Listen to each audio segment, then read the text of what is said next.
എൻ്റെ പേര് ലിജി കൃഷ്ണ. ഞാൻ പത്തനംതിട്ട കലഞ്ഞൂർ എന്ന സ്ഥലത്തു നിന്ന് വരുന്നു. ഞാനൊരു ഹിന്ദുവാണ്.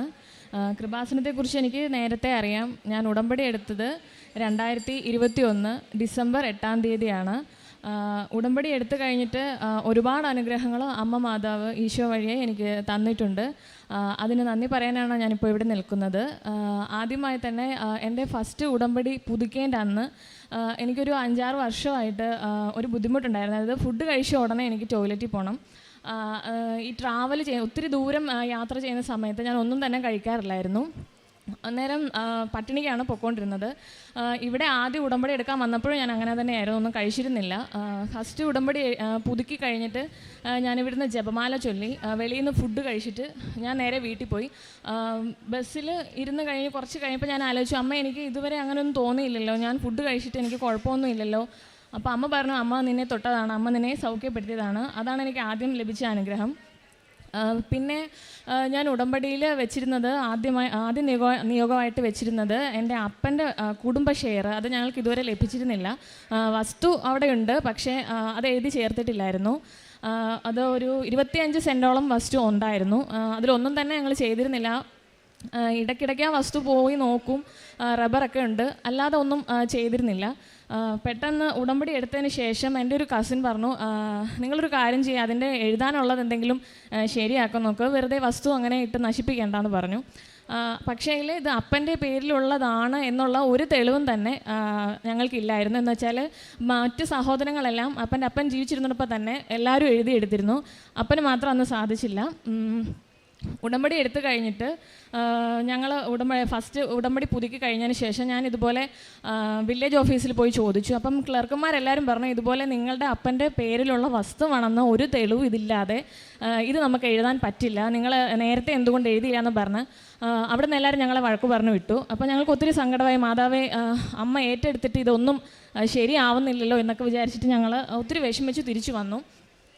പിറ്റേ ദിവസം ഇതുപോലെ അപ്പൻ്റെ ചേട്ടൻ്റെ വീട്ടിൽ പോയി ഞങ്ങൾ പുള്ളിയുടെ ഒരു വസ്തു എഴുതിയതിൻ്റെ ആധാരം കോപ്പി വാങ്ങിച്ച് ഞങ്ങൾ ഇതുപോലെ വില്ലേജ് ഓഫീസിൽ കൊണ്ടു കൊടുത്തപ്പോൾ അതിൻ്റെ അതായത് അപ്പൻ്റെ ചേട്ടൻ്റെ വസ്തുവിനോട് ചേർന്നുള്ള വസ്തു ആയതുകൊണ്ട് അതിൽ എൻ്റെ അപ്പൻ്റെ ഒരു പേര് മാത്രമേ ഉണ്ടായിരുന്നുള്ളൂ, വേറൊന്നും ഉണ്ടായിരുന്നില്ല. അപ്പോഴും അവർ പറഞ്ഞു, ഇതുകൊണ്ടൊന്നും നടക്കത്തില്ല, ഇതിൽ നമുക്ക് അടുത്തുള്ള മറ്റ് വസ്തുക്കളുടെ എല്ലാ കാര്യങ്ങളും വേണം, അതായത് നമുക്കൊന്നും ചെയ്യാൻ പറ്റത്തില്ലെന്ന് അവർ പറഞ്ഞു. വീണ്ടും ഞങ്ങൾ വില്ലേജ് ഓഫീസിൽ നിന്ന് തിരിച്ചു വന്നു. അതിനുശേഷം പെട്ടെന്ന് എൻ്റെ അമ്മയ്ക്കൊരു തോന്നി, നമുക്ക് അതായത് അവർ പറഞ്ഞിരുന്നു, നമുക്ക് കരം അടയ്ക്കാൻ പറ്റിയാൽ നമുക്ക് എന്തെങ്കിലും ചെയ്യാൻ പറ്റുമെന്ന് പറഞ്ഞു. അപ്പം മറ്റുള്ളവരുടെ, അതായത് അടുത്ത വസ്തുക്കളുടെ കരം അടച്ച് രസീതുണ്ടെങ്കിൽ നമുക്കിതെന്തെങ്കിലും ചെയ്യാൻ പറ്റുമെന്ന് പറഞ്ഞു. അന്നേരം ഞങ്ങൾ തൊട്ടടുത്തുള്ള അടുത്തടുത്താണ് എല്ലാവരുടെയും വീട്, അതുകൊണ്ട് അവരുടെ എല്ലാവരുടെയും വസ്തുവിൻ്റെ കരം അടച്ച് രസീതിൻ്റെ കോപ്പിയും ആയിട്ട് ഞങ്ങൾ വില്ലേജ് ഓഫീസിൽ പോയി. അപ്പം ഞങ്ങൾ ക്ലർക്കുമാരെ ഒന്നും കണ്ടില്ല, നേരെ വില്ലേജ് ഓഫീസറുടെ അടുത്ത് പോയിട്ട് ഇതുപോലെ സംസാരിച്ചു. സാർ ഇങ്ങനെയാണ് പ്രശ്നങ്ങളെന്ന് പറഞ്ഞപ്പോൾ അദ്ദേഹം പറഞ്ഞു, നിങ്ങൾ ആ ക്ലർക്കിനെ വിളിച്ചു നോക്കൂ, എന്താണ് അവരോട് ചോദിക്കാൻ പറഞ്ഞു. അന്നേരം തന്നെ അവർ എന്താണ് സംഭവിച്ചതെന്നൊന്നും ഞങ്ങൾക്ക് അറിയത്തില്ല. ആദ്യം ഒരു ക്ലർക്ക് വന്നു, അദ്ദേഹം നോക്കി, ഇതാണ് ഈ വസ്തുവാണ്, നമുക്ക് അന്നേരം തന്നെ നോക്കാമെന്ന് പറഞ്ഞ് പെട്ടെന്ന് തന്നെ ഞങ്ങൾ ആ വസ്തുവിൻ്റെ അടുത്ത് പോയി. അവിടുന്ന് ഞാൻ അതിനു മുമ്പ് ഇവിടുത്തെ കാശുരൂപം, ഇവിടുന്ന് വെഞ്ചരിച്ച് കാശുരൂപം വാങ്ങിച്ചിട്ട് അവിടെ കൊണ്ടുപോയി കുഴിച്ചിട്ടിരുന്നു. അതുപോലെ ഇടയ്ക്കിടയ്ക്ക് പോയി വെഞ്ചരിച്ച് ഉപ്പ് കൊണ്ടുപോയിട്ട് വിശ്വാസപ്രമാണം ചൊല്ലി അവിടെ തളിക്കുമായിരുന്നു. അതിനുശേഷം ഈ വില്ലേജ് ഓഫീസ്, അതായത് ക്ലർക്കുമാർ വന്ന് പെട്ടെന്ന് തന്നെ അത് അളന്ന് നോക്കുകയും ഒരു ദിവസത്തിനുള്ള, അതായത് ഞങ്ങൾ കരുതി കരമടച്ച് രസീത് കിട്ടാൻ വീണ്ടും ഇനി ഒരാഴ്ച കൂടി താമസിക്കുമെന്ന് വിചാരിച്ചപ്പോൾ അന്ന് തന്നെ ആ കരമടച്ച് രസീത്, അപ്പൻ്റെ പേരിൽ കരമടച്ച് രസീത് ഞങ്ങൾക്ക് ലഭിക്കുകയുണ്ടായി. അത് വലിയൊരു അത്ഭുതം. ഇന്നും ഞങ്ങൾക്കത് വിശ്വസിക്കാൻ പറ്റിയിട്ടില്ല. അത് അമ്മ മാതാവ് തന്നെ തന്നതാണെന്ന് ഞങ്ങൾ വിശ്വസിക്കുന്നു. പിന്നീടുണ്ടായ അനുഗ്രഹം, എനിക്ക് ഏറ്റവും വേണ്ടപ്പെട്ട ഒരു ചേച്ചിക്ക് OET എക്സാം എഴുതുന്നുണ്ടായിരുന്നു.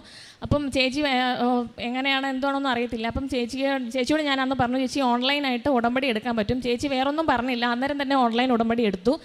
ചേച്ചി പ്രാർത്ഥിക്കാൻ തുടങ്ങി. അപ്പം ചേച്ചിയും ഹിന്ദുവാണ്, ഞാനും ഹിന്ദുവാണ്. അപ്പം ഞാൻ ചേച്ചിയോട് പറഞ്ഞു, ചേച്ചി എന്തായാലും ഇത് തന്നെ പ്രാർത്ഥിക്കുക, കിട്ടും, ഉറപ്പായിട്ടും അമ്മ തരും, ഒരുപാട് പേരവിടെ വന്ന് സാക്ഷ്യം പറയുന്നതാണെന്ന് പറഞ്ഞാൽ സാക്ഷ്യമൊക്കെ ചേച്ചിക്ക് അയച്ചു കൊടുത്തിരുന്നു. ചേച്ചി അതെല്ലാം കാണുകയും ചെയ്തു, പ്രാർത്ഥിക്കുകയും ചെയ്തു. അതിനുശേഷം ചേച്ചിയും ജപമാല ചൊല്ലാൻ തുടങ്ങി. ഒരു ദിവസം ഇതുപോലെ ചേച്ചിയുടെ വീട്ടിൽ ഒരുപാട് പ്രശ്നങ്ങളുണ്ടായിരുന്നു. എക്സാം എഴുതാനൊന്നും പറ്റത്തില്ല എന്നൊക്കെ പോകണ്ടെന്നൊക്കെ വിചാരിച്ചിരിക്കുകയായിരുന്നു.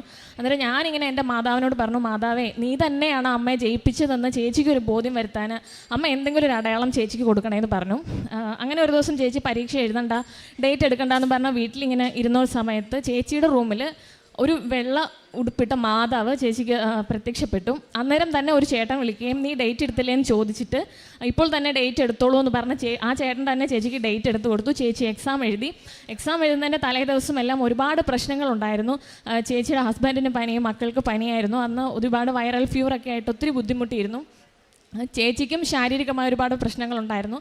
എങ്കിലും എക്സാം പോയി എഴുതി. റിസൾട്ട് വന്നത് 11-ാം തീയതിയാണ്, ഈ കഴിഞ്ഞ മാസം. അന്നേരം ഞങ്ങൾക്കാർക്കും വിശ്വസിക്കാൻ പറ്റാത്തൊരു റിസൾട്ടാണ് കിട്ടിയത്. ചേച്ചിക്ക് ആദ്യത്തെ ചാൻസിൽ തന്നെ OET പാസ്സായി അയർലൻഡ് സ്കോർ ലഭിച്ചു. പിന്നീടുണ്ടായിരുന്ന ഒരു സാക്ഷ്യം എൻ്റെ അമ്മയ്ക്ക് വേണ്ടിയിട്ടുള്ളതായിരുന്നു. അമ്മ സെക്കൻഡ് ഡോസ് വാക്സിൻ എടുത്തതിന് ശേഷം ഒരുപാട് ബുദ്ധിമുട്ടിയിരുന്നു. എല്ലാവർക്കും അറിയാമല്ലോ, വാക്സിൻ എടുത്തതിന് ശേഷം ഒത്തിരി അമ്മ ബുദ്ധിമുട്ടിയിരുന്നു. ശാരീരികമായിട്ടും പനി മാത്രമായിരുന്നില്ല, ഒരുപാട് ശാരീരിക വേദനകളും ഒത്തിരി ഉണ്ടായിരുന്നു. അപ്പം ഞങ്ങൾ അത് രാവിലെ എണീക്കാൻ കൂടി അമ്മയ്ക്ക് വയ്യായിരുന്നു. അപ്പം ഞങ്ങൾക്ക് ഒത്തിരി വിഷമമായിരുന്നു. ജോലി ഒന്നും ചെയ്യാൻ വയ്യാതെ അമ്മ തയ്ക്കുന്നതായിരുന്നു. അമ്മ തയ്ക്കുന്നില്ല, ഒന്നും ചെയ്യുന്നില്ല, വീട്ടിലെപ്പോഴും കിടപ്പ് മാത്രമായിരുന്നു.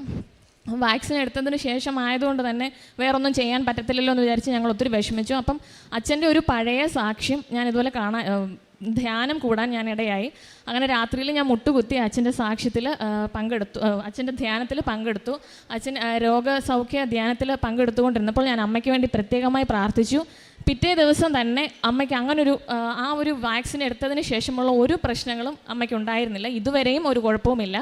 അതുപോലെ തന്നെ അമ്മയ്ക്ക് ശരീരം മുഴുവനും ചൊറിയുന്ന പോലെ, നാക്ക് വരെ ചൊറിയുന്ന പോലെ ഒരു അനുഭവം ഉണ്ടായിരുന്നു. അത് ചൊറിഞ്ഞിട്ട് നമ്മൾ മരുന്ന് തേച്ചാലൊന്നും മാറുന്നില്ല. ഒത്തിരി അടുത്ത് കൊണ്ടുപോയി ഹോസ്പിറ്റലൊക്കെ കൊണ്ടുപോയി കാണിച്ചിട്ടൊന്നും, ഒരുപാട് കൂടിയ വിലയുള്ള മരുന്നൊക്കെ കഴിച്ചിട്ടൊന്നും അത് മാറുന്നുണ്ടായിരുന്നില്ല. ഇവിടുന്ന് കൊണ്ടുപോയ ഉടമ്പടി തൈലം ഉപയോഗിച്ച് ഞാൻ എന്നും ഉടമ്പടി പ്രാർത്ഥനയ്ക്ക് ശേഷം വിശ്വാസപ്രമാണം ചൊല്ലിയിട്ട് അമ്മയ്ക്ക് ദേഹം മുഴുവനും ഇട്ട് കുരിശ് വരയ്ക്കുമായിരുന്നു. വിശ്വാസപ്രമാണം ചൊല്ലിയിട്ട് കണ്ടിന്യൂസ് ഇങ്ങനെ തന്നെ ചെയ്തുകൊണ്ടിരുന്നു. അമ്മയ്ക്ക് എന്നാണോ മാറുന്നത് അന്ന് വരെ ഞാനിങ്ങനെ ചെയ്തുകൊണ്ട് തന്നെ ഇരുന്നു. പെട്ടെന്നൊരു ദിവസം പൂർണ്ണമായിട്ടും അങ്ങനൊരു പ്രശ്നമേ അമ്മയ്ക്ക് ഉണ്ടായിരുന്നില്ല. ഇതുവരെ ഇപ്പോഴും ഒരു കുഴപ്പവുമില്ല. പിന്നീടുണ്ടായിരുന്നത് എൻ്റെ ചേച്ചിയുടെ മകനാണ്. ചേച്ചിയുടെ മകൻ ഇപ്പോൾ 5 വയസ്സുണ്ട്. അവനെ ജനിച്ച കാലം തൊട്ട് തന്നെ ദേഹത്ത് ചൊറിഞ്ഞ് ഒരുമാതിരി അലർജി ആയിട്ട് ഭയങ്കര പാടുകളായിരുന്നു. നമുക്ക് ഉടുപ്പിട്ട് കഴിഞ്ഞാലും കയ്യിലും കാലിലും എല്ലാം പാടുകളുണ്ട്. എല്ലാവരും ഇങ്ങനെ ചോദിക്കും എന്താണ് പ്രശ്നമെന്ന് ഇങ്ങനെ ചോദിക്കുമായിരുന്നു. അപ്പം കാണാൻ തന്നെ ഭയങ്കര ബുദ്ധിമുട്ടായിരുന്നു. മുട്ട കഴിച്ചാലും അങ്ങനെ ഒത്തിരി കൊതുക് കടിക്കുന്നതിൻ്റെ ഒത്തിരി പ്രശ്നങ്ങളുണ്ടായിരുന്നു. എപ്പോഴും രാത്രിയിലെല്ലാം ഉറങ്ങാതെ കുത്തിയിരുന്ന് ഞങ്ങളെല്ലാം ചൊറിഞ്ഞു കൊടുക്കുമായിരുന്നു അവന്. അന്നേരം ഒത്തിരി പ്രശ്നമായപ്പോഴത്തേനും ഇതുപോലെ ഞാൻ ഉടമ്പടി എടുത്തതിന് ശേഷം പിന്നെ ഉടമ്പടി എടുത്ത് കഴിഞ്ഞപ്പോൾ പെട്ടെന്ന് ഇവന് ഇതുപോലെ രാത്രിയിൽ ഭയങ്കര അസ്വസ്ഥതയുണ്ടായി. ഞാൻ അന്നേരം തന്നെ വിശ്വാസപ്രമാണം ചൊല്ലി ആ ചൊറിഞ്ഞ സ്ഥലത്ത് എല്ലായിടത്തും ഇതുപോലെ പാടുകളും മുറിവുകളും പഴുപ്പ് പോലൊക്കെ ഉണ്ടായിരുന്നു. അവിടെ എല്ലാം ഞാനിങ്ങനെ കുരിശ് വരച്ച് വിശ്വാസപ്രമാണം ചൊല്ലി കുരിശ് വരച്ച് കൊടുത്തു. ഒരാഴ്ചയോളം ഞാനങ്ങനെ ചെയ്തു. പിന്നെ ഇതുവരെ അവൻ ആ ചൊറിച്ചിലോ ബുദ്ധിമുട്ടോ ഒന്നും ഉണ്ടായിട്ടില്ല. പൂർണ്ണമായിട്ടും സൗഖ്യം പ്രാപിക്കുക മാത്രമല്ല, പാടുകളും മുഴുവനായിട്ടും മാറിക്കിട്ടി. ഇത്രയും വലിയ അനുഗ്രഹങ്ങൾ തന്ന എൻ്റെ അമ്മ മാതാവിനും ഈശോയ്ക്കും കോടാനകോടി നന്ദി പറയുന്നു. യേശുവേ നന്ദി, യേശുവേ സ്തോത്രം.